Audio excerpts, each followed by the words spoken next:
I'm Whitney. And I'm Brian. And this is the Whitney and Brian Show. Today, guys, it's an A Day. Please stand for the Pledge of Allegiance.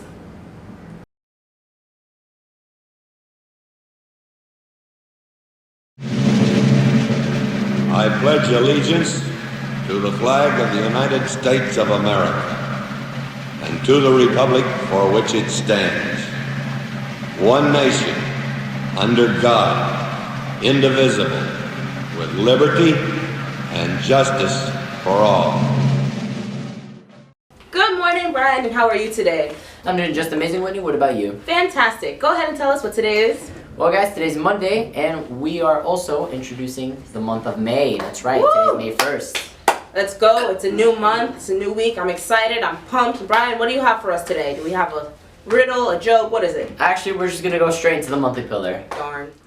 This month is all about change, and the quote we have for today is, "The measure of intelligence is the ability to change." Albert Einstein. That's cool, Whitney. Now we can move on to the weather. Today's weather is going to be mostly likely cloudy with a high of 83 and a low of 70. Now we can move on to our lunch. Brian, why don't you go ahead and tell us what today's lunch will be?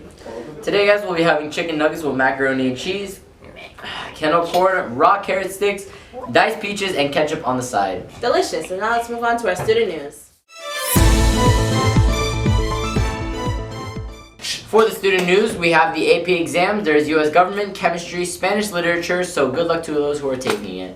Also for today's tutoring, there will be biology with Miss St. Louis in room 223 from 2:30 to 3:30. Now tutoring for today, there's going to be world history with Mr. Rivera in room 121 from 2:30 to 3:30. And now let's move on to our club news.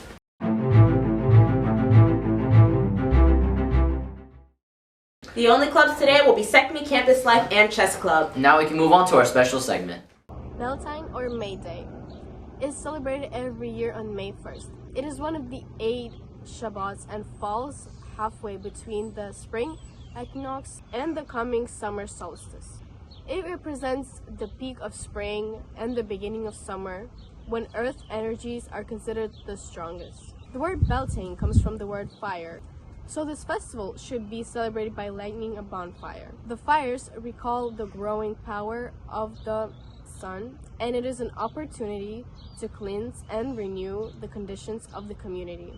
But from ancient times, this practice declined, and the towns and villages slowly abandoned it in the 19th century. The last Beltane fire recorded in Hemsdale took place in 1820. In ancient times, Celts used to light 2 bonfires because they believed the bonfires would purify people and increase their fertility.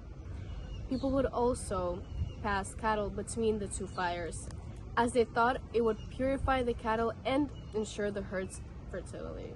The Green Man, the representation of nature, reaches the highest of his power during Beltane and welcomes the summer.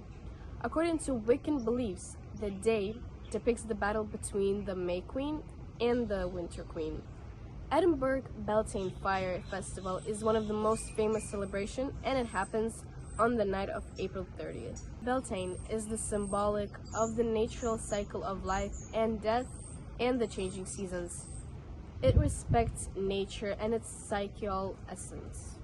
Thousands of people come together to celebrate this lost festival. The celebration is full of music and dance. This day welcomes the onset of summer. It is supposed to purify people and welcome fertility to the land. Happy Beltane. That's all for today's news, Eagles. Thanks for watching. Tune in tomorrow to see what happens next. And as always, Soar Eagles! Bye. You can't catch me posted up with the gang with the